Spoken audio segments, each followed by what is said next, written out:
We live in an age where we can live stream high-definition video from a spacecraft orbiting hundreds of kilometers above Earth, yet we still struggle to hold uninterrupted eye contact at the dinner table. We've split the atom, mapped the human genome, and peered across cosmic time to witness galaxies forming just after the Big Bang. And yet, for all this knowledge of the external universe, we remain unsettled by the internal one. How can a species capable of detecting gravitational waves still wrestle with the question, who am I? This is not a failure of science or shortcoming of our tools. It is a dislocation of context. We've developed machines that can learn, algorithms that can anticipate human behavior, and sensors that can detect a candle flame from orbit, but somehow billions lie awake, not in awe, but in quiet existential anxiety. Not because we lack data, but because data doesn't answer meaning. The trajectory of civilization has been outward toward the stars, toward speed, toward scale, but our understanding of ourselves hasn't kept pace. We know how black holes bend light and how time dilates near the speed of light, yet we falter in understanding the gravity of our own emotions. We've chased mastery over nature but neglected the stewardship of our inner landscape. And now, with so much distraction thinning, the constant feed of curated information, the manufactured outrage, the predictable cycles, something subtle begins to happen. The illusion doesn't collapse with spectacle, it unravels with quiet inevitability. And as it does, we begin to sense not in our intellect, but in the background noise of consciousness that something long obscured is becoming visible. Not because a new truth has been delivered, but because an old one is reemerging. And the question arises not as a slogan, but as an honest inquiry. What exactly are we beginning to see?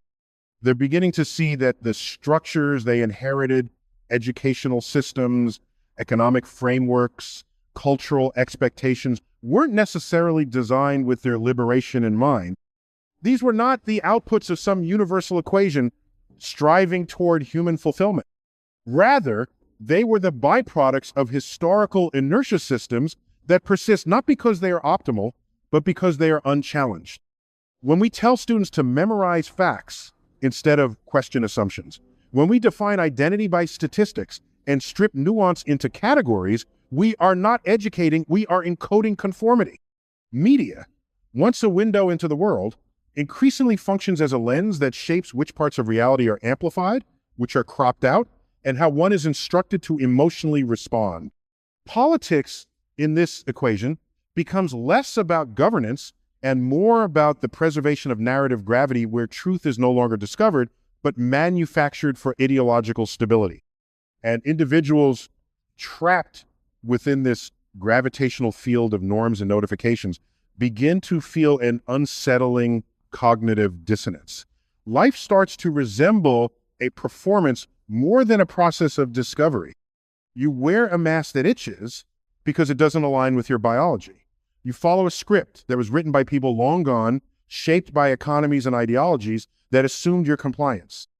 And yet, deep within the noise, something resonates not new, but ancient. A signal buried beneath the clutter. Not a mystical voice, but a physiological one. Your neurons, your instincts, the evolutionary architecture of your brain, all quietly reminding you of something fundamental. That consciousness is not merely awareness, it is participation. You are not here to watch the universe. You are here to interact with it, to shape it, to be shaped by it. The veil then was never external. It was constructed from assumptions woven from fear, dyed in expectation. And now, as the veil thins, the real question is not, what is the truth? But rather, now that I see more clearly, what am I accountable for? Because awareness by its very nature carries weight. In physics, we understand that observation affects reality not metaphorically, but measurably. At the quantum level, the act of observing a particle changes its behavior, its position, even its state. Similarly, in the realm of human consciousness, becoming aware alters your trajectory. To know is to be unable to unknow. To perceive is to become responsible for what that perception reveals. Blaming external systems may offer temporary catharsis, but it doesn't alter the architecture of those systems. The universe doesn't reward outrage. It responds to equilibrium. to pattern, to resonance. So the task becomes not how loudly one can protest, but how clearly one can align. Do we restructure education so it cultivates questions instead of compliance? Do we design technology to enhance empathy rather than engagement metrics? Do we redefine success not by capital acquisition, but by contribution to complexity, sustainability, and wonder? These are not rhetorical questions. They are the new constants in an evolving equation of civilization. And as the veil falls away, not from collapse, but from cumulative inquiry, what emerges is not chaos, but clarity. You begin to understand that the matrix you thought you were escaping is simply an outdated interface. What's required now isn't rebellion, but evolution. Not escape, but emergence. Not disconnection from the world, but a reintegration into it with new parameters, new perspectives, and a deeper calibration between your biology and your beliefs. The light you see is not coming from some external source of revelation. It's a reflection of your own awareness, finally reaching escape velocity. You've heard it before, though perhaps not in words more like a pattern, a pulse, a subtle gravitational pull nudging you toward coherence. It's not mystical, it's measurable. Your circadian rhythms entrain to solar cycles. Your heartbeat synchronizes under the influence of geomagnetic fluctuations. Your very DNA responds to light, temperature, and electromagnetic fields. Beneath the digital static and socio-cultural programming, there remains a biological symphony trying to return to its native rhythm. But this voice, this inner signal, has been filtered out by generations of external authority. From the moment language was assigned to your thoughts, you were trained to listen outward, to the parent, the teacher, the institution, the screen. And so the internal voice was demoted, rebranded as imagination, rebellion, or worse, irrelevance. The result? A civilization of individuals fluent in protocol but illiterate in intuition. Yet just as cosmic background radiation still hums as a faint echo of the Big Bang, your internal signal never vanished, it merely became faint beneath the din. In moments of silence, solitude, or awe, staring at stars or listening to the ocean, this signal sometimes breaks through, not with volume, but with clarity. It doesn't shout, it harmonizes. And in that moment, you're not learning something new. You're remembering something ancient, something encoded in the stardust of your cells. Because in astrophysics, we speak of resonance, the phenomenon by which aligned frequencies amplify one another. This is how galaxies form, how matter organizes, how the universe sings itself into structure. And it's how meaning arises in a human life. When your actions align with your awareness, when your behavior resonates with your values, you don't need direction. Direction finds you. The irony, of course, is that the deeper you tune inward, the more profoundly connected you become to everything outward. This isn't philosophy, it's physics. Your thoughts are not isolated events. They are electrochemical signals influencing neuroplasticity, shaping perception, reinforcing behavioral feedback loops. When you operate out of sync, when your inner signal is distorted by fear, shame, or dissonance, your interactions suffer, your choices misalign, and your reality destabilizes. But when you return to resonance, to coherence, to inner clarity, you begin to function like a tuning fork in the larger field of human experience. Others respond not to your volume, but to your frequency. And so a new kind of responsibility emerges, not imposed by external authority, but implied by the very structure of consciousness itself. What signal are you transmitting? Because make no mistake, your frequency is always on. Whether you speak or remain silent, act or abstain, you're influencing the field around you. Fear carries a frequency. So does integrity. So does compassion. And the universe responsive, reactive, relational matches tone for tone like a physical law yet to be fully described. So if you want to alter the world, start not with protest or performance, but with the signal you broadcast through your state of being. Ask yourself, what am I resonating with today? Is it anger? Is it wonder? Is it truth? Or is it convenience disguised as certainty? Because like particles in a collider, the thoughts and emotions you energize don't just stay inside you. They generate collisions, reactions, trajectories. And over time, those trajectories form the orbit of your life. Reality, then, is not simply observed. It is sculpted down signal at a time. The voice within you, the one that's been drowned out by algorithms, by schedules, by cultural script and doesn't need awakening. It needs attention. It doesn't speak in slogans or declarations, but in patterns of intuition, subtle shifts in perception, quiet recognitions that something about your current trajectory is out of alignment with the deeper architecture of who you are. And the moment you begin to listen on casually, but with scientific curiosity, you discover something profound, that the universe has never stopped communicating with you. The same principles that govern stellar formation, fluid dynamics, or electromagnetic resonance are mirrored within your own consciousness. When you begin to listen to yourself not as a collection of habits, but as a field of influence, the laws of reality don't change, but your position within them does. You stop reacting reflexively and start responding consciously. You begin to filter less and perceive more. The observer effect takes on new meaning, not just in particle physics, but in your choices, your relationships, your contributions to the shared narrative of humanity. And from this shift, the myth of the default life begins to unravel. The idea that existence must follow a script: birth, school, job, mortgage, retirement becomes less like a fact and more like a relic of an outdated operating system, because the universe, as far as we can tell, doesn't do default. There is no standard galaxy, no template for stars, no blueprint for minds. It thrives on variation, on emergence, on probabilities resolving into form through interaction. So why should human lives be any different? To try and make 7 billion minds conform to a linear narrative is not civilization, it's compression. And eventually, compression breaks pattern recognition. It blocks signal. It reduces meaning. And that's when people stop evolving and start merely repeating. But repetition is not the same as stability. In physics, systems that loop without change tend toward entropy. They degrade, unravel, collapse. The same holds true for societies and for individuals. When we confuse predictability with safety, or uniformity with progress, we stall the very evolutionary mechanisms that nature depends on: adaptation, complexity, responsiveness. The so-called default life may feel comfortable because it's familiar, but familiarity is not a measure of truth. It's a byproduct of exposure. And when exposure is shaped by forces more interested in control than curiosity, what you end up with is a civilization optimized not for awareness, but for compliance.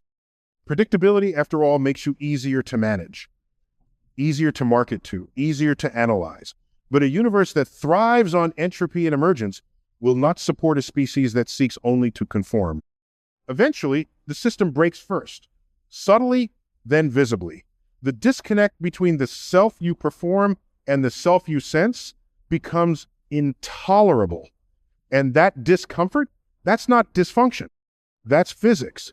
That's signal interference. That's the biological tension between authenticity and adaptation reaching critical mass. When the energy you expend maintaining the illusion of a default self exceeds the energy required to discover who you really are, a transition becomes inevitable. You don't break down, you break open. You begin to question, not as rebellion, but as resonance-seeking calibration. And though the process feels disorienting, confusing, lonely it is not error. It is emergence. Like a star collapsing inward before igniting into supernova, your internal structure reorganizes. And that ignition, that violent rearrangement of inner mass, is not just personal, it's cosmological. It's the universe remembering itself through you. Creation has always been assumed to be something external engineers, draft blueprints, artists, sculpt forms, ecosystems unfold according to evolutionary logic. But rarely do we acknowledge that our very lives, the shape of our thoughts, the rhythm of our attention, the quality of our perception are acts of creation no less intricate than any nebula or biosphere. You are not a passive recipient of reality. You are a participant in its formulation. Your consciousness is not an accident of biology, but a property of the universe, arising from the same field equations that give birth to gravity, electromagnetism, and quantum spin. And just like those forces, it has measurable effects. In physics, we say energy is neither created nor destroyed, only transformed. A thought, while ephemeral, is energy in motion. It fires synapses, stimulates hormones, shifts behavior, and if repeated with intention, lays down neuroplastic pathways that become the infrastructure of your lived experience. This is not mysticism. This is measurable. The more a thought is rehearsed, the more it recruits supporting data, the more it becomes your lens on the world. You do not see things as they are. You see them as you have trained your brain to interpret them. And once you realize this, the question changes. It is no longer what is real, but what reality have I practiced into existence? Your brain is a filter, not a mirror. And like a particle accelerator, your consciousness gathers momentum in the direction you tune it. Every emotion you allow to dominate becomes a field that attracts more of itself. Fear begets vigilance, joy begets generosity, cynicism begets isolation. You are not manifesting outcomes through intention alone.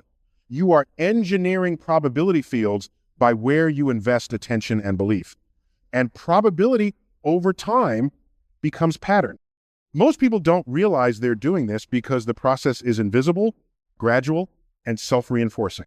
They wake up each day and immediately tune in to the external chaos notifications, headlines, emails, allowing the noise of the world to dictate the signal of their mind.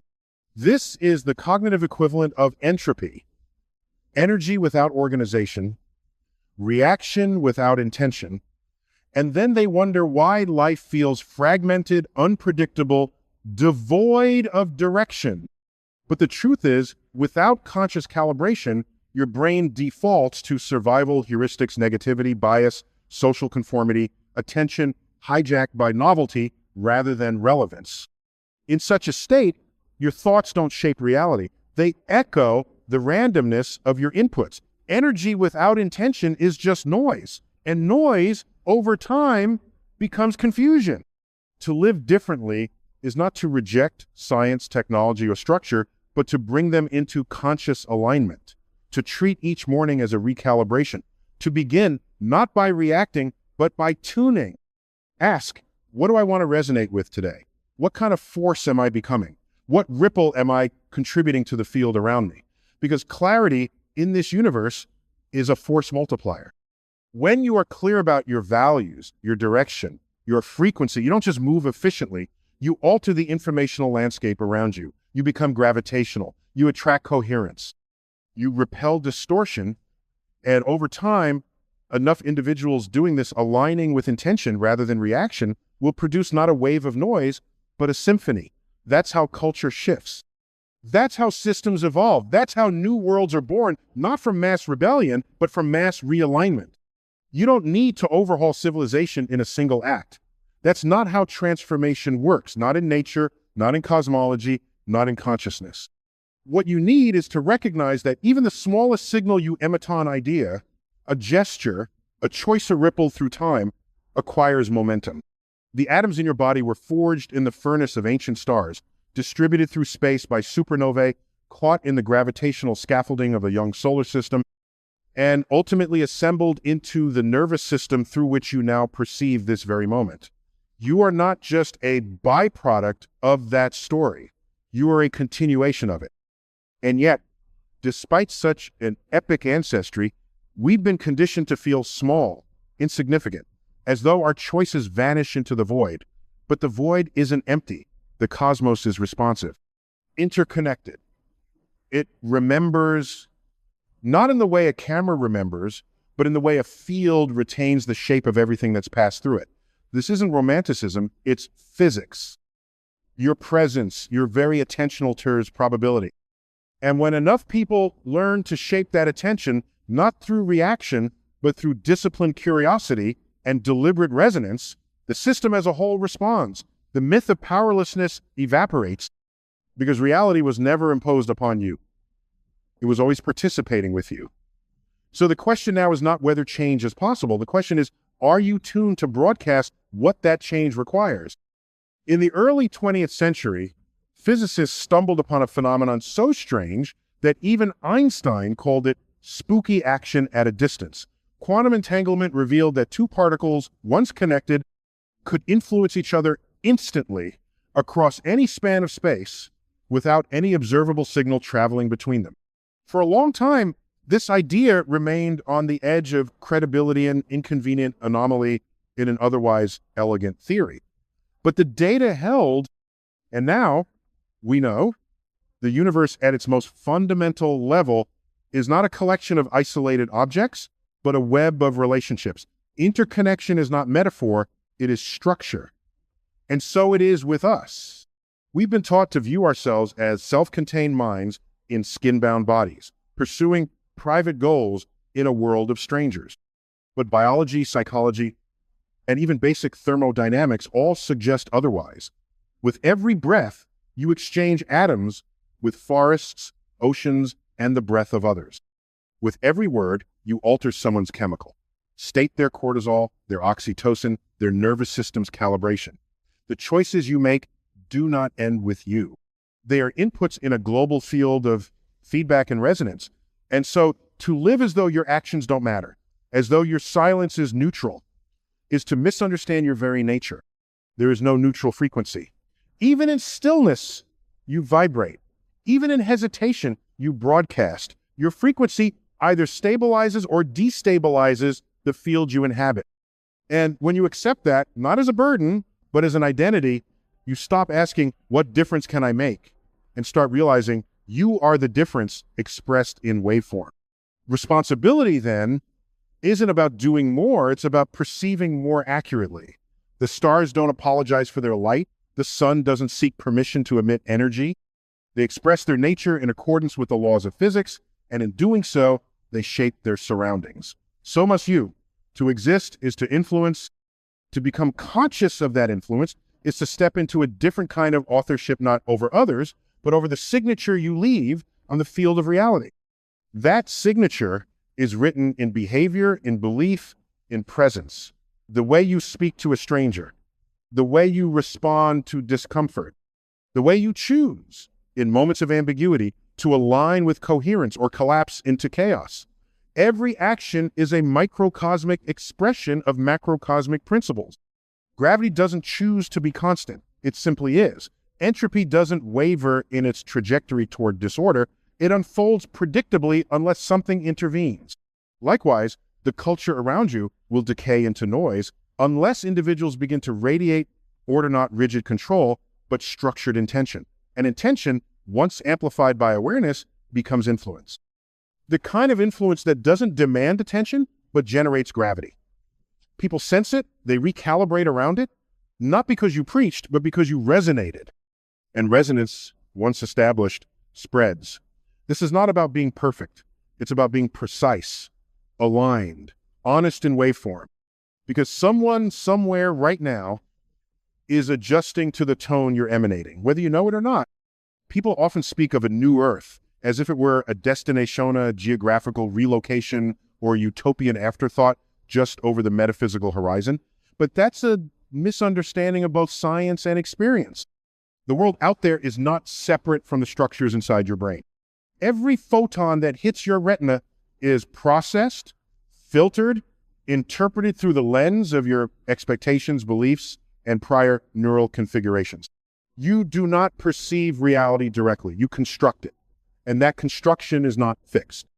Neuroplasticity shows us that your brain is not a static organ, it's an adaptive system, constantly rewiring in response to stimuli, habits, and attention. So when people awaken, what they're really doing is modifying their internal model of reality. Their perception shifts. Patterns once invisible become obvious. Priorities reconfigure. They stop running the inherited code and begin, slowly, to write new functions. The new Earth is not post-apocalyptic, it's post-assumption.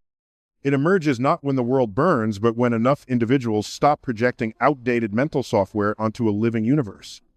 Success is no longer defined by extraction, but by regeneration. Value isn't measured in consumption, but in contribution. Intelligence isn't memorization, it's curiosity in motion. Spirituality, in this new model, is not doctrine, it's the practice of sustained awareness. And this earth doesn't need to be built.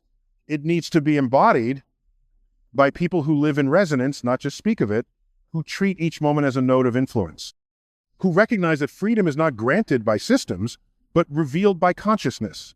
The world doesn't change when laws are rewritten. It changes when perception is upgraded. And once that upgrade begins, something fundamental shifts, not just in how you see the world, but in how the world responds to you. You stop waiting for signs, for permission, for institutional reform or cosmic intervention. You realize the revolution you've been anticipating isn't a headline event or a singular moment of disclosure. It's not something done to you. It's something that unfolds through you. The veil, as it turns out, was not a physical barrier. It was perceptual inertia, dense fog made of unquestioned beliefs, of socially inherited defaults, of neural patterns reinforced by repetition rather than truth. And when that fog lifts, not in spectacle, but in gradual, self-evident illumination, you begin to behave differently. You question norms not to rebel, but to realign. You listen more, speak more intentionally, act from clarity rather than impulse. You stop trying to be impressive and start becoming impactful. You don't merely criticize the system. You prototype alternatives in how you work, relate, parent, create. You become not a consumer of culture, but a generator of coherence. You shift from when will it change to what am I changing by how I live today? This is not idealism, it's thermodynamics. Systems reorganize when enough energy is input to disturb the existing equilibrium. You are that energy. You are the local disruption that can become a global resonance, not by force, but by frequency, by refusing to revert to the baseline just because it's familiar, by becoming a reference point of clarity in a noisy informational field. And in doing so, you remind others without words, without slogans, that something else is possible, that the future is not some distant domain. It's coded in the next decision, the next breath, the next act of alignment. So here we are, not at the end of an era, but at the edge of a lens zone that, once expanded, cannot be contracted. You've seen through the veil, not because someone handed you a revelation, but because something within you refused to stop asking the deeper questions. You felt the dissonance between the narrative and the noise, between what you were told to value and what your own inner metrics began to sense was hollow. And now, the world may look the same, the buildings, the systems, the headlines, but you don't. Your internal geometry has shifted. Your perceptual algorithms have been rewritten. You no longer confuse silence with truth, comfort with meaning, or repetition with wisdom. You understand, perhaps for the first time with visceral clarity, that you are not in the universe. You are of it, made from the same elements as stars, governed by the same laws, and participating in the same cosmic unfolding. Your thoughts have inertia. Your choices create wakes. Your presence, calibrated or chaotic, bends the informational field around you. And so the question that now matters most is not what you believe or even what you know. It is, what kind of force are you choosing to be? You need not be perfect. You need not be certain, but you must remain awake to your influence, to your pattern, to your responsibility as a node of consciousness in a web of evolution. Treat your life as an ongoing experiment in presence, in refinement, in contribution. When the old world calls you back into habits of fear, templates of division, rituals of numbness, remember, your loyalty belongs not to inertia, but to potential. Be the anomaly in the pattern, the exception that breaks the rule, the local increase in complexity that triggers a global shift. You don't owe the past your allegiance. You owe the future your example. And if enough of us live that way, not as heroes, but as harmonics, a different world will not need to be declared. It will become self-evident.